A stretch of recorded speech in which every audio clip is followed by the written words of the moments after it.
Halo Bro Endrai, dimanapun lu berada. Hari ini gue kedatangan bintang tamu yang katanya mahasiswa psikolog semester akhir. Pada kesempatan kali ini, gue pengen bincang-bincang sama beliau, yaitu seorang psikolog. Kita panggilkan kepada Mas Fajar, bintang tamu kita hari ini.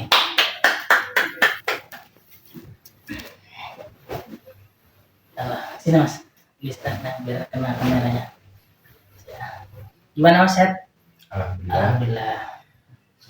Perjalanan dari mana tadi? Perjalanan dari Kopeng, Kopeng. dari atas. Dari atas ya. Ini lihat di bawah. Bawah. Kegiatan apa hari ini? Kalau kegiatan sih ya ini sih kebetulan kan mahasiswa semester akhir. Oh, semester akhir sekarang. Semester akhir. Jadi ya persiapan buat daftar Nakosa. Oh, udah sidang berarti ya? Iya.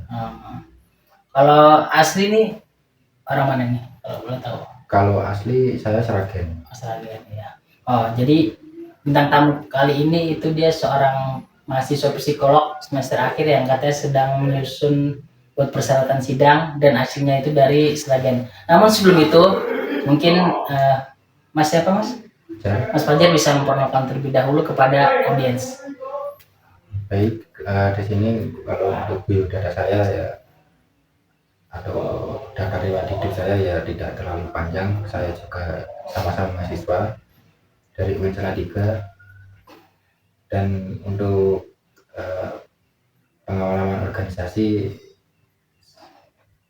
juga saya kan tidak terlalu banyak lah, 1-2 eksternal dan internal. Lalu untuk hobi saya suka olahraga.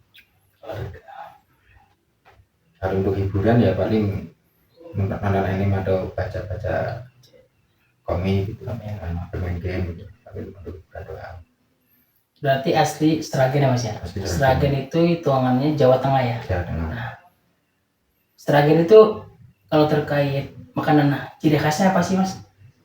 Kalau di Sragen sendiri ya mirip Solo, sama Solo sih, kayak apa ya, makanan ciri khas.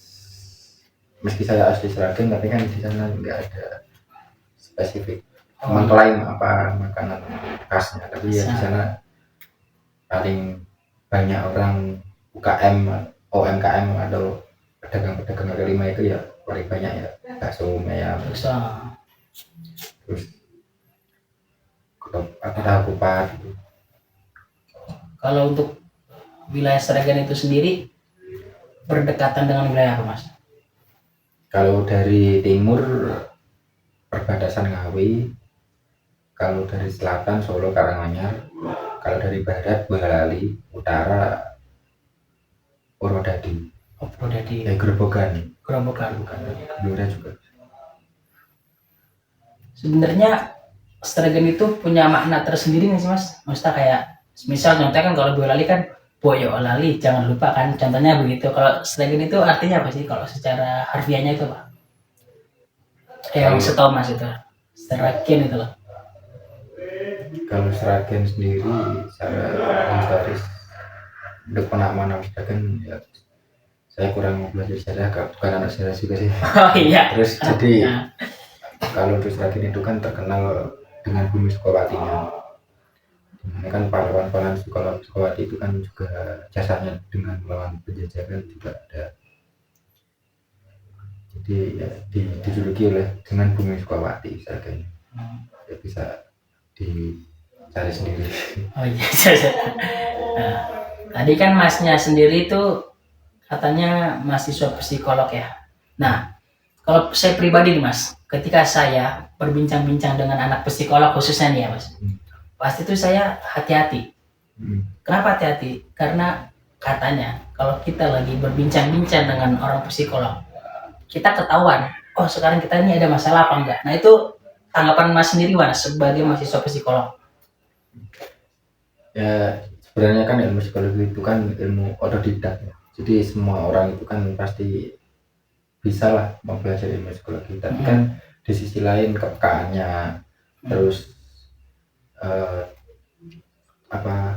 kemampuan akal dan emosinya, hatinya tidak semuanya orang ada di posisi seperti itu. Maksudnya tidak, kemampuannya berbeda-beda.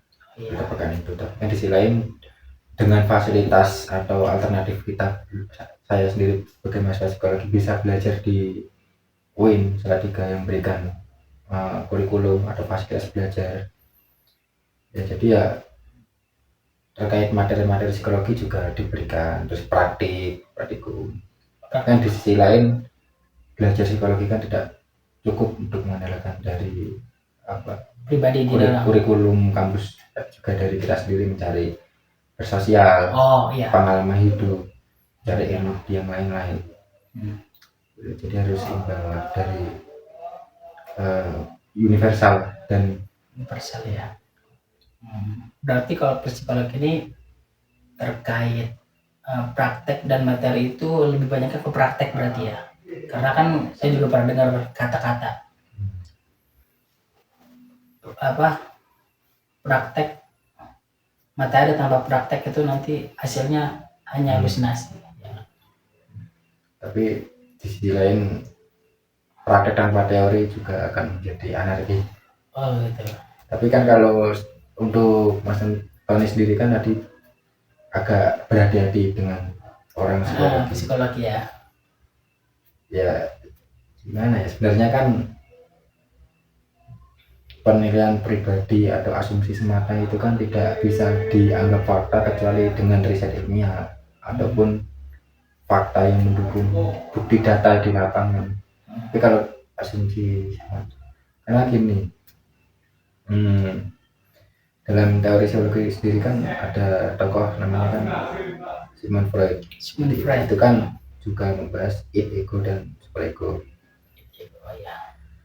Kalau dalam teori tersebut kan id sendiri kan kayak kebutuhan biologis kita. Hidup di dunia kan mesti manusia mencari kebahagiaannya lewat makan, terus makan, seks, bersenang-senang, mencari hiburan dan lain pokoknya kebutuhan biologis. Terus ego sendiri adalah kemampuan berpikir kita atau menganggap sesuatu yang ini benar atau salah. Terus contohnya misal saya merokok di sini benar atau salah, ini ada AC-nya tidak. Terus kita menganggap sesuatu itu benar atau salah di sana. Terus ini ruangannya memang didesain untuk rokok atau tidak. Terus saya memakai baju di ruangan ini. Pokoknya ego itu adalah kemampuan untuk membedakan benar salah, dan itu dipengaruhi juga oleh pengalaman kehidupan seorang, sudut pandang kehidupan dan ilmu dari orang tersebut. Kalau superego sendiri kan lebih ke hukum norma entah itu agama maupun undang-undang negara. Jadi misal membunuh orang atau mencuri itu kan tidak boleh, jadi superego lebih ke aturan norma masyarakat setempat. Terus kita lihat dari orang itu, apakah dia lebih dominan mana, lebih dominan memang hidupnya di dunia memang ingin bersenang-senang atau menggunakan akalnya, hatinya buat menentukan kebijakan dalam setiap tindakannya dalam hidupannya. Atau mungkin dia yang penting kan kita tidak menyalahi aturan atau tidak merugikan orang lain ya. Meskipun sebenarnya kalau kita benar pun kita memang tidak merasakan tidak merasa bersalah atau memang kita benar, kita tidak usah takut, memang kan tidak usah menutupi gitu. Sebenarnya kan yang kita takutkan adalah yang negatif atau sikap pesimis kita sendiri. Iya. Jadi ya tetaplah berpikir positif. Orang lain memandangnya apa, menilai seperti apa, kan kita yang tahu. Asal kita tidak menyalahi aturan setempat dan merugikan lingkungan kita dan diri sendiri. Nah ini mungkin masih terkait psikolog ya Mas ya, karena Mas juga kan mahasiswa psikolog. Dan saya tuh juga pernah konsultasi sedikit lah ya terkait psikolog. Jadi ketika saya konsultasi, itu diunjukkan gambar sama orang tersebut yang ahli psikolog. Nah, di dalam gambar itu ada beberapa bentuk macam. Nah, saya di antara bentuk macam itu milih, oh ini saya milih yang B tuh. Terus ketika saya milih yang B, seorang ahli ini dia beranggapan bahwasanya oh kamu punya sifat karakteristik kayak gini. Nah kira-kira ngaruh nggak sih dalam gambar hal tersebut ke dalam psikolog dalam menentukan karakteristik seseorang? Kalau untuk ngaruh, tetap ngaruh, karena kan teori tersebut juga telah digunakan oleh orang-orang terdahulu, entah itu instansi, lembaga maupun tokoh-tokoh pakar psikologi, dan itu pun ada jurnalnya juga, ada risetnya. Tetap ngaruh, tapi kan kita juga tidak berpatokan atau maksudnya tidak terlalu menggantungkan pada satu hal. Misal sudah dinilai menjawab soal atau menjawab pertanyaan dan dikatakan B. Contoh soalnya tadi memilih pertanyaan kan, Iya. memilih B terus terindikasi sekian-sekian, mempunyai karakteristik sekian-sekian, terus sampai rumah atau di jalan terpikirkan. Tapi kan hal itu juga bisa dirubah, atau mungkin ada tidak semuanya benar. Mungkin di situ kan dalam saat tes itu kan tidak sesuai dengan kondisi sampan yang seharusnya, Iya, malah membalikan fakta tersebut. yang sebelumnya yang di rumah atau sebelum datang konsultasi sudah jadi diri sendiri, terus datang ke saat konsultasi saat tes malah menjadi orang lain, atau berubah lah pokoknya, tidak menjadi diri sendiri. Benar. Berarti terkait ketika saya pribadi ya dalam memilih gambar hal tersebut, berarti itu ngaruh ya dalam pembentukan karakteristik seseorang. Namun ternyata di balik ketika kita milih hal tersebut itu tidak selamanya itu karakteristik kita tidak seperti itu ya, bisa dirubah berarti ya. Nah cara berubahnya itu gimana? Cara merubahkan dari karakteristik yang awalnya sesuai gambar itu cuman luar nanti kan beda. Nah itu gimana?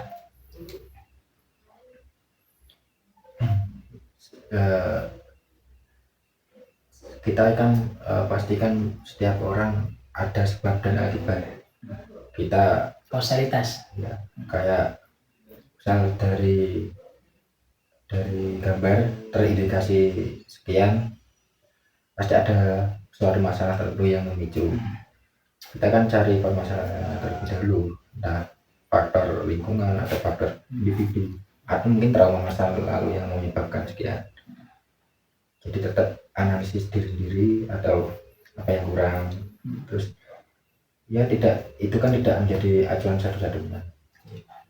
Ya kalau kita kan juga sama-sama manusia yang berpikir, diberi akal dan hati kan, bisa mencari tahu mana yang benar dan salah. Ya intinya kita cari tahu masalahnya terlebih dahulu, masalahnya apa, terus entah faktor lingkungan atau sistem sosial atau diri sendiri. Bahkan dari kalah bermain game pun juga bisa lost streak semalaman karena kan bermain game, atau masalah asmara itu kan juga bisa, dan masalah pertemanan dan lain-lain, atau keluarga. Jadi cari tahu masalahnya, terus kembalilah hidup normal lagi sesuai kebutuhan apa yang dicari. Pokoknya ya progres teruslah yang kita cari, hidup untuk apa, belajar kalau masih kan belajar atau yang sesuai dibutuhkan lah. Pokoknya tetap berpikir positif, diperbaiki, cari masalahnya, lanjutkan hidup terus. Mungkin pemirsa juga ya Mas Fajar itu belum mengerti akan makna daripada psikolog. Nah secara singkat itu psikolog itu sebenarnya apa sih?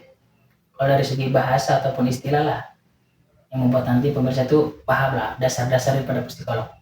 Bisa dijelaskan apa aja? Kalau psikologi kan apa ya, psikologi logos kan berarti bahasa jiwa. Iya. Pokoknya kan pokoknya psikologi itu mempelajari tingkah laku manusia, entah itu mental, Iya. karakter. Pokoknya ya kalau yang bukan ada dokter medis. Kalau dari psikologi kan ada psikiater, psikolog, ada mental, berkaitan dengan mental, karakter. Oh, bahasa sederhananya mungkin kalau psikolog itu lebih terfokus kepada masalah internal loh. Nah, itu kira-kira cara mengatasi hal-hal tersebut supaya kita nih pribadi khususnya kepada para audien itu agar tidak pesimis gitu mas. Ketika mereka sedang berhadapan dengan seorang psikolog itu gimana cara mengatasinya agar mereka terus optimis gitu. Ya, agar tidak berpikir negatif. Pesimis lah. Sebenarnya kan banyak pasien atau orang yang memang niatnya apa, datang konsultasi, ada yang cuma memang mempunyai masalah yang ingin bekerja sama untuk menyelesaikan, membantu untuk diselesaikan. Kalau itu kan biasanya orang seperti itu siaplah terbuka kerjasama. Ada juga kan orang yang setengah-setengah niatnya, entah itu gabut atau ikut-ikutan, padahal kan bisa diselesaikan sendiri atau temannya, tapi gara-gara penasaran atau gabut datang ke psikolog, konselor, datang ke malah niatnya itu apa enggak legowo ya, kayak setengah-setengah gitu, jadi kayak ya, benar. Tidak sesuai prosedur, menyembunyikannya aslinya itu kan banyak. Kalau dia apa ya, kalau memang ikut-ikutan biasanya agak berhati-hati. Kalau orang niatnya setengah-setengah berhati-hati. Kalau orang memang mempunyai masalah dan ingin menyelesaikan, pasti ya biasa aja lah. Niatnya menyelesaikan masalah.